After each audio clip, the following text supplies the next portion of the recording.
ನೀನೇ ಹೇಳು. ಅವ್ರದ್ದು ತುಂಬಾನೇ ಅತಿ ಆಯ್ತು ತಾನೆ. ಅವ್ರದ್ದೆಷ್ಟಿದೆ ಅಷ್ಟು ನೋಡ್ಕೊಂಡಿರ್ಬೇಕು. ಅದನ್ ಬಿಟ್ಟು ಕಂಡರ್ ವಿಷಯ ಅವ್ರಿಗೆ ಆಗ್ಬೇಕು. ಕೆತ್ಕಿ ಎಲ್ಲದನ್ನು ತಿಳ್ಕೊಳ್ಳೋ ಕುತೂಹಲ, ಕೆಟ್ಟ ಕುತೂಹಲ.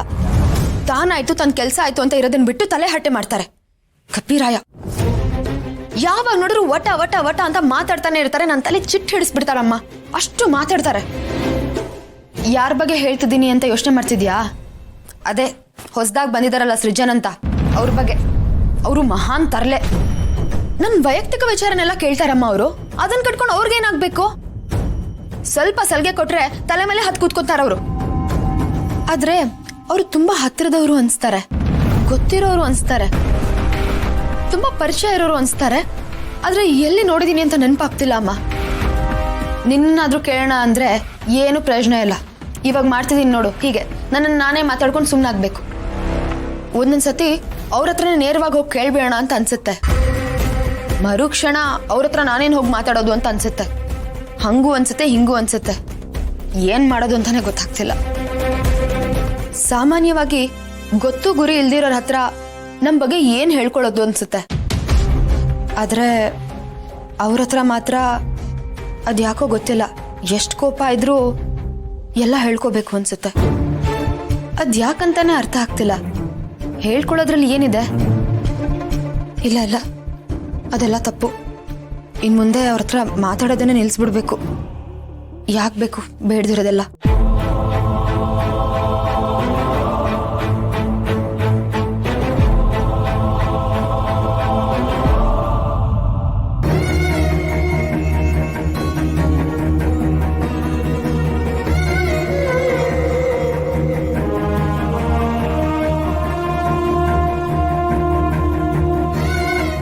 ನೋಡಿ ಅಪ್ಪಾಜಿ, ಅವತ್ತು ಇವ್ರು ಏನ್ ಹೇಳಿದ್ರು, ಪ್ರಮೋಷನ್ ಸಿಕ್ಮೇಲೆ ಮದ್ವೆ ಆಗ್ತೀನಿ ಅಂತ ತಾನೆ.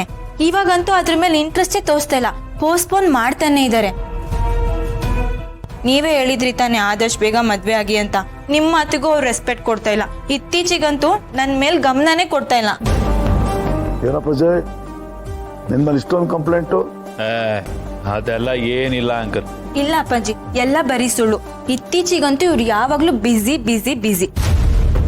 ಯಾವಾಗ ಕಾಲ್ ಮಾಡಿದ್ರು ಬಿಸಿ, ಮೆಸೇಜ್ ಮಾಡಿದ್ರು ರಿಪ್ಲೈ ಮಾಡಲ್ಲ, ಅಷ್ಟು ಬಿಜಿ ಆಗಿದ್ದಾರೆ. ಮುಂಚೆ ಎಲ್ಲ ಆಫೀಸ್ ಮುಗಿತದಂಗೆ ನನ್ನ ನೋಡಕ್ಕೆ ಅಂತ ಬರೋರು, ಇವಾಗಂತೂ ಡೈರೆಕ್ಟ್ ಆಗಿ ಮನೆಗೆ ಹೋಗ್ತಾರೆ. ಪ್ರಮೋಷನ್ಗಿಂತ ಮುಂಚೆನೆ ಚೆನ್ನಾಗಿತ್ತು, ನನ್ನ ಜೊತೆ ಯಾವಾಗ್ಲೂ ಟೈಮ್ ಸ್ಪೆಂಡ್ ಮಾಡೋರು. ಈಗ ಪ್ರಮೋಷನ್ ಆಗಿದ್ದು ನಮ್ ಲವ್ ನ ಡಿ ಪ್ರಮೋಷನ್ ಮಾಡ್ತಾ ಇದ್ದಾರೆ. ನೋಡಿ ಅಂಕಲ್, ಯಾವಾಗ್ಲೂ ಇದಾಯ್ತು ಹೇಳುದು. ಈ ಚಿಕ್ಕ ಮಕ್ಕಳು ಲಾಲಿಪಾಪ್ ಗಾಟ ಮಾಡಲ್ವಾ, ಹಂಗೆ ನೀವಾದ್ರೂ ಒಂಚೂರು ಹೇಳಿ. ನೋಡಮ್ಮ, ನೀನು ಇವನನ್ನ ತಪ್ಪಾಗಿ ತಿಳ್ಕೊಂಡಿದ್ಯಾ. ಅವನು ಬ್ಯುಸಿ ಆಗ್ತಿರೋದೇ ನಿನಗೋಸ್ಕರ. ಮುಂದೆ ನಿನ್ನನ್ನು ಸುಖವಾಗಿಡ್ಬೇಕು ಅನ್ನೋ ಕಾರಣಕ್ಕೋಸ್ಕರ ಬ್ಯುಸಿ ಆಗಿದ್ದಾರೆ. ನೀನು ಸುಖವಾಗಿಡ್ಬೇಕು ಒಂದು ಸ್ಟೇಜ್ ರೆಡಿ ಮಾಡ್ಬೇಕಲ್ಲ, ಮಾಡ್ತಾ ಇದ್ದಾನೆ ಈಗ. ಹೇಳಿ ಅಂಕಲ್, ನೀವಾದ್ರೂ ಒಂಚೂರು ಹೇಳಿ, ಗಟ್ಟಿಯಾಗಿ ಹೇಳಿ, ಅರ್ಥ ಆಗೋ ಥರ ಕೇಳಿಸ್ಕೊ. ನೋಡಮ್ಮ, ಇವನು ದೊಡ್ಡದಾಗಿ ಒಂದು ಗೇಮ್ ಪ್ಲಾನ್ ಮಾಡ್ತಾ ಇದ್ದಾನೆ. ಅದೇನಾದರೂ ಸಕ್ಸಸ್ ಆಗಿಬಿಟ್ರೆ ನಿಮ್ಮ ಲೈಫೇ ಬದಲಾಗೋಗ್ಬಿಡುತ್ತೆ. ನೀನೇನು ತಲೆ ಕೆಡ್ಕೋಬೇಡ, ಅವನು ಯಾವತ್ತಿದ್ರು ನಿನ್ನಪ್ಪನೆ. ಕರೆಕ್ಟಾಗಿ ಹೇಳಿದ್ರಿ ಅಂಕಲ್, ಅರ್ಥ ಆಯ್ತಾ? ಫೈನ್, ಬಟ್ ಇನ್ನೂ ಎಷ್ಟು ದಿನ ಕಾಯ್ಬೇಕಲ್ಲ, ಅದೇ ನನ್ ಬೇಜಾರು. ಆದಷ್ಟು ಬೇಗ ಇವ್ರ ಹೆಂಡತಿ ಅನ್ನಿಸ್ಕೊಬೇಕು. ದಟ್ಸ್ ಮೈ ಓನ್ಲಿ ವಿಶ್ ಅಪ್ಪಾಜಿ. ಮತ್ತೆ ಶುರು ಹಚ್ಕೊಂಡು. ಅಂಕಲ್ ಹೇಳಿ ಅಂಕಲ್.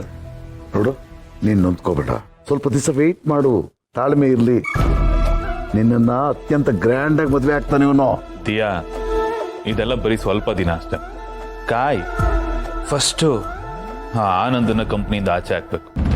ಅದೊಂದು ಕೆಲಸ ಆದ್ರೆ ನಮ್ಮ ಅಣ್ಣನ ರೈಟ್ ಹ್ಯಾಂಡ್ ಕಟ್ ಆದಂಗೆ ಆಗುತ್ತೆ. ಅವನು ವೀಕ್ ಆಗ್ತಾನೆ, ಸ್ಟ್ರೆಂತೇ ಇರಲ್ಲ ಅವನ ಹತ್ರ. ಅದಾದ್ಮೇಲೆ ನೆಕ್ಸ್ಟ್ ಸ್ಟೆಪ್ಪೇ, ಯಾರ್ಯಾರು ನಮ್ಮ ಕಂಪ್ನಿಲಿ ನಮ್ಮ ಅಣ್ಣನ ಪರ ಬ್ಯಾಟಿಂಗ್ ಮಾಡ್ತಾರೋ ಅವ್ರುಗಳನ್ನ ಫಸ್ಟ್ ಒದ್ದಾಚೆ ಹಾಕುತ್ತೆ. ಅದಾದ್ಮೇಲೆ ಇಮಿಡಿಯೇಟ್ ಆಗಿ ನೆಕ್ಸ್ಟ್ ನಮ್ಮಿಬ್ರು ಮದುವೆ.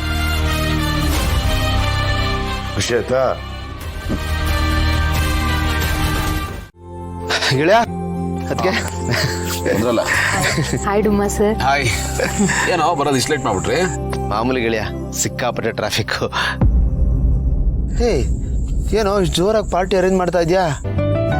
ಅಲ್ಲ, ಈ ಟೈಮಲ್ಲಿ ಇವೆಲ್ಲ ಬೇಕಿತ್ತೇನೋ?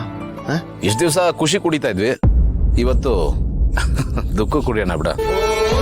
ನಮ್ಮನ್ನೆಲ್ಲ ಬಿಟ್ಟು ಹೋಗ್ತಾ ಇದೆಯಲ್ಲಪ್ಪ, ಅದಕ್ಕೆ ಒಂದು ಸಣ್ಣ ಫೇರ್ವೆಲ್ ಪಾರ್ಟಿ ಅಷ್ಟೇ. Hi hello everyone. ಬ್ರೋ ಏನಿದು ಅರೇಂಜ್ಮೆಂಟ್ಸು? ಏನಿಲ್ಲಪ್ಪ, ಸುಮ್ಮನೆ ಹಾಗೆ ಒಂದು ಸಣ್ಣ ಪಾರ್ಟಿ. ಪಾರ್ಟಿ ಯಾವ ಖುಷಿ?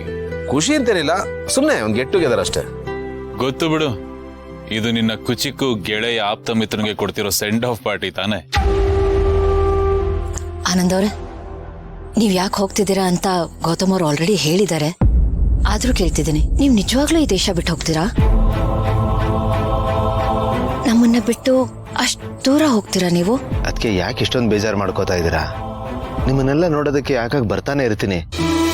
ನಿಮ್ಮನ್ನು ಬಿಟ್ಟಿರೋದಕ್ಕೆ ನನಗೂ ಕಷ್ಟ ಆಗುತ್ತಲ್ವಾ? ಏನೋ ನನ್ಗೆ ಈಗ್ಲೂ ಡೈಜೆಸ್ಟ್ ಮಾಡ್ಕೊಳೋದಕ್ಕಾಗ್ತಿಲ್ಲ. ಅಲ್ಲ ಆನಂದ್ ಅವ್ರೆ, ದೇಶ ಬಿಟ್ಟು ಹೋಗೋದು ಅಷ್ಟೊಂದು ಅನಿವಾರ್ಯನಾ? ಇಲ್ಲಿ ನಮ್ಗಳ ಜೊತೆನೆ ಇರ್ಬೋದಲ್ವಾ? ನಮ್ ದೇಶ ಯಾರಿಗೇನ್ ಕಮ್ಮಿ ಹೇಳಿ? ಇಲ್ಲಿ ನಿಮ್ ಬೇಕಿರೋ ಕೆಲ್ಸ, ಫೆಸಿಲಿಟೀಸ್ ಎಲ್ಲಾನು ಸಿಗುತ್ತೆ. ಅವಕಾಶಕ್ಕೆ ಇಲ್ಲಿ ಕೊರತೆನೇ ಇಲ್ಲ. ಅದಕ್ಕೆ ನೀವು ಹೇಳ್ತಾ ಇರೋದು ಸರಿನೇ. ಒಂದ್ ವೇಳೆ ನಾನು ಇಲ್ಲೇ ಇರ್ಬೇಕು ಅನ್ನೋದಾಗಿದ್ದಿದ್ರೆ ನಾನು ಇವನ್ ಜೊತೆಗೆ ಇರ್ತಾ ಇದ್ದೆ, ಆರಾಮಾಗಿ ಕೆಲಸ ಮಾಡ್ಕೊಂಡು ನೆಮ್ಮದಿಯಾಗಿರ್ಬೋದಾಗಿತ್ತು.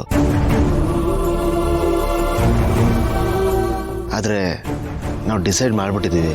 ಅಲ್ದೆ ನಾನು ಹೋಗ್ಲೇಬೇಕು, ಬೇರೆ ದಾರಿನೇ ಇಲ್ಲ. ಬೇರೆ ದಾರಿನೇ ಇಲ್ಲ, ಯಾಕಂದ್ರೆ ಆ ದಾರಿನೆಲ್ಲ ಕ್ಲೋಸ್ ಮಾಡಿದ್ದು ಈ ಜೆಡಿನೇ ತಾನೆ.